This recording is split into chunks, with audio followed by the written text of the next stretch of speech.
বা এর পরের দিন নেশাব পরিমাণ মালের মালিক হলে কোরবানি ওয়াজিব হবে কিনা? মাশাআল্লাহ ভাই, অনেক সুন্দর একটি প্রশ্ন এবং সময় উপযোগী প্রশ্ন।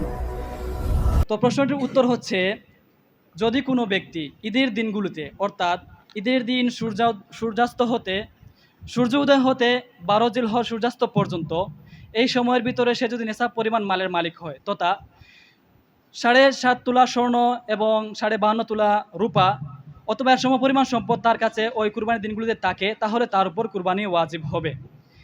এই উত্তরটি আমরা সংগ্রহ করেছি আল বাহরুর রায়েক 8 নম্বর খণ্ডের 320 নম্বর পৃষ্ঠা, যেটি জাকারিয়া বুক ডিপো থেকে ছাপা হয়েছে, এবং আল ফতোয়া হিন্দিয়া 5 নম্বর খণ্ড 337 নম্বর পৃষ্ঠা, এটিও জাকারিয়া বুক ডিপো থেকে ছাপা, এবং আল ফতোয়া তাতারখানিয়া 17 নম্বর খণ্ড 406 নম্বর পৃষ্ঠা, এটিও জাকারিয়া বুক ডিপো থেকে ছাপা, ইত্যাদি আরও অনেক দলিল রয়েছে। আশা করি আপনি আপনার সঠিক উত্তর পেয়েছেন।